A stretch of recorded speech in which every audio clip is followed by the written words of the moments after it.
G'day legends, I hope you're all fantastic. On today's video, we are checking out the Multiverse Players Edition pedal from Aviate Audio. This is a pretty unique digital pedal. I don't want to call it a multi-effects pedal, but what I will say is that you can load multiple effects into this. You can create totally customizable effects chains, and you can map their functions to the built-in encoders and foot switches on here. Now, Aviate Audio previously released a version of this pedal called the Designer Edition, and the Designer was pretty unique in that you could create your own effect algorithms and load them in. So I'm not talking about custom effect chains built up of existing effects. I'm talking about coding your own effects and then loading them in with their Multiverse Designer software and actually just taking that out and using it in a pedal. So that's kind of where they're coming from here. And I went into some kind of preconceptions as soon as I saw this pedal. I thought, well, it's going to be a programmable multi-effects pedal. There's lots of those. There's lots of modelers. There's lots of multi-effects pedals. But having spent some time with it hands-on, it kind of just feels a little bit different to me. It feels like a customizable standalone pedal. We'll talk about that more later on, but I want to show you the hardware and the software and kind of how they work together. So if we get up nice and close on this, you can see you've got 2 foot switches on here, 4 encoders, an input and an output knob. On the top of the pedal, you've got stereo input and output jacks via TRS.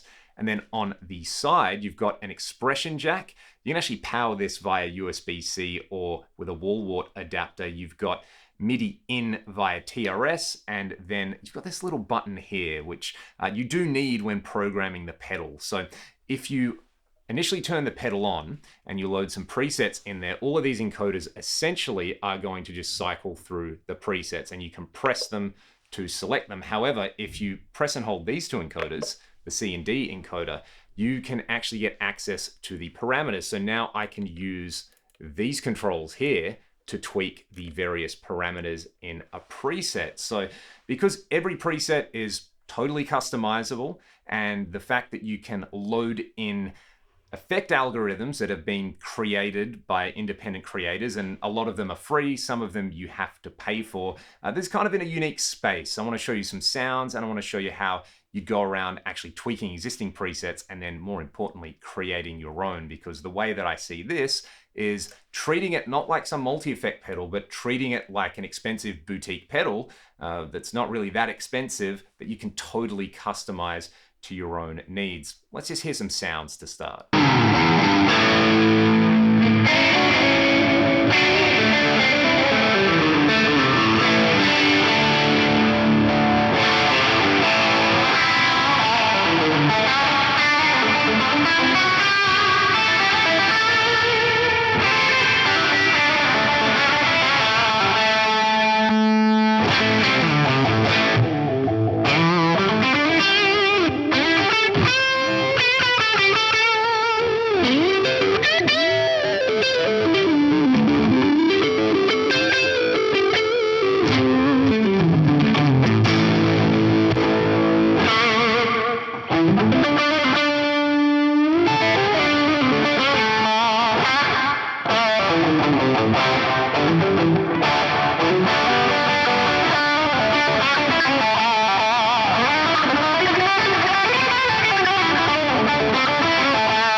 Let's take a look at the Multiverse Designer software. This is essentially organized into three main sections. You have your virtual pedal board down here where you can tweak all your individual effects. For example, at the moment, you can see I've got an input going into this Chow Centaur model over here. So a model of a clon. I can come in and tweak all the controls on there.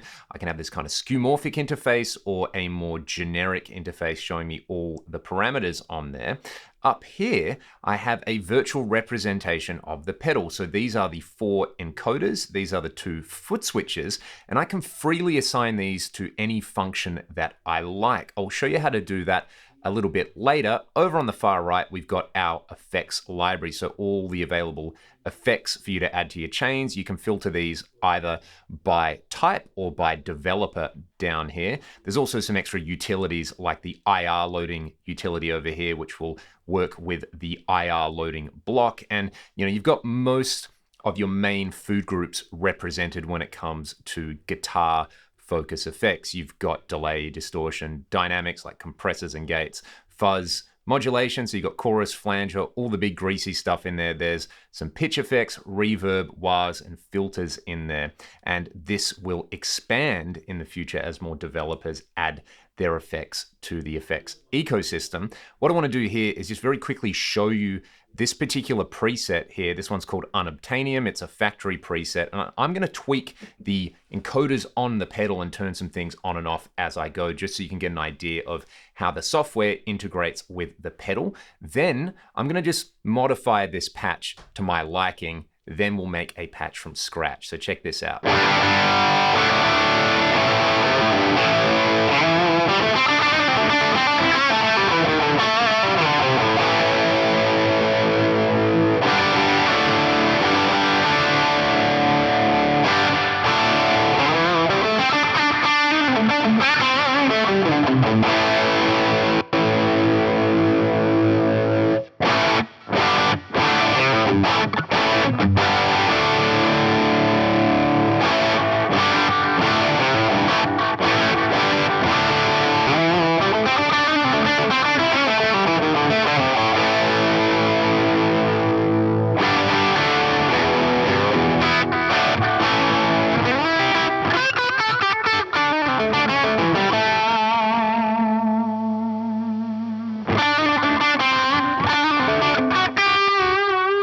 Fairly straightforward patch over here, and you can see that the 2 foot switches are assigned to the bypass for the Clon Centaur model and the analog delay over here. I've got controls for the spring reverb mix, the delay time on the analog delay, the Centaur volume, and the Centaur gain. Now, for my personal taste, I would actually like to have this patch set up so that the Centaur is basically always on. When I turn it on, I get a boost. I would like to be able to bypass the spring reverb though. So what we're going to do is right click the spring reverb over here, and I'm going to right click the bypass button over here. So it gets highlighted. I can just drag and drop that over here. And now this foot switch on the hardware is going to control the bypass for the spring reverb. So what I'm going to do is just kind of dial this in a little bit more, and then I'll turn the reverb and the delay off. So the idea is my patch is a straight up drive, and then I've got the option to add delay or reverb, and I can tweak the overall gain and volume from the encoders, and I can do the same thing with the analog delay. Maybe let's actually change this. So instead of the analog delay time, I might like that where it is. I'm going to right click on the mix control over here, and I will drag and drop that over that particular encoder. Then I can control my delay mix. Let's dial it in.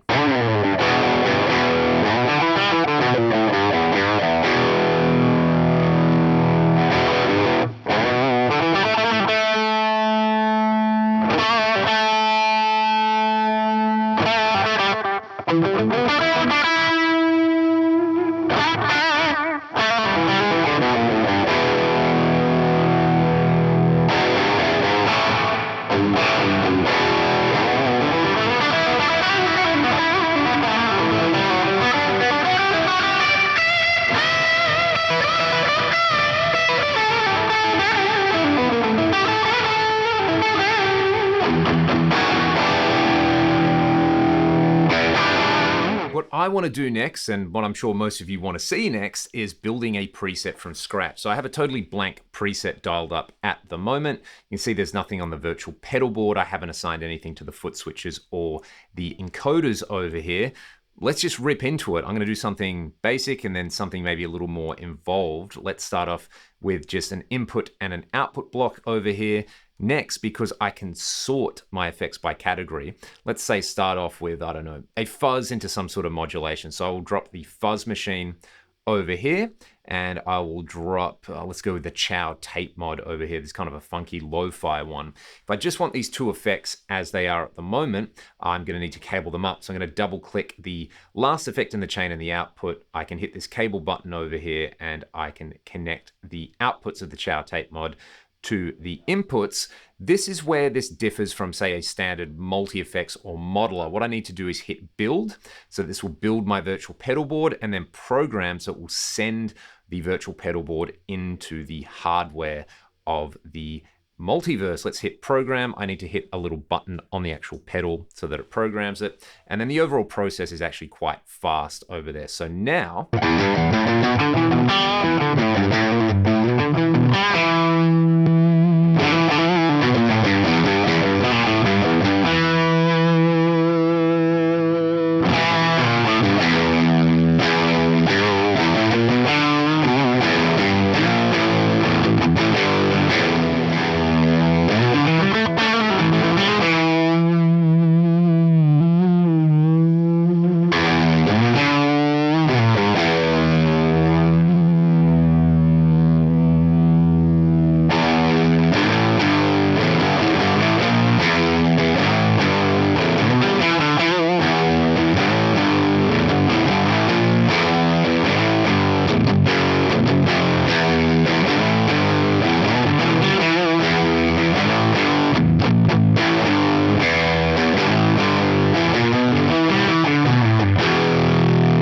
now, in exactly the same way, I have come through and added a delay and a reverb.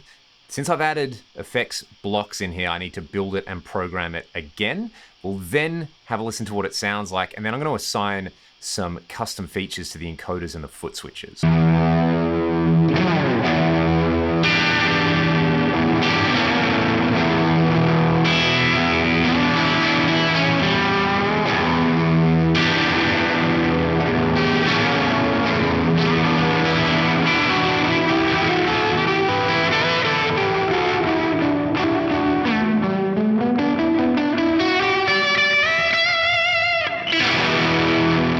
That is sounding pretty out there and funky, which I quite like. Let's assign some functions from the individual effects blocks to the encoders first. So with the fuzz, I am going to right click the fuzz control and I'm going to map it to encoder number 1. I'd also like to be able to turn the fuzz on and off. So I'm going to map the bypass to the left foot switch over there. So that's fairly straightforward.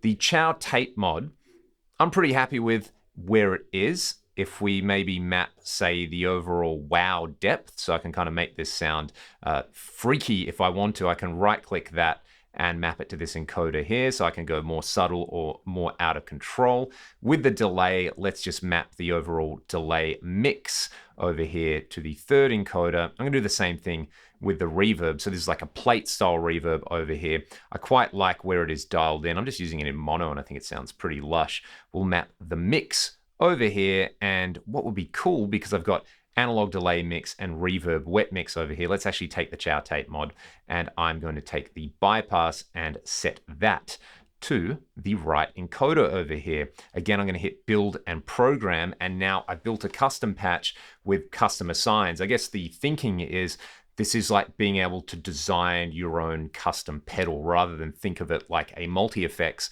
or a modeler. Think of this as basically like a sandbox where you can say, you know, what's my perfect 4-knob 2-foot switch effects unit?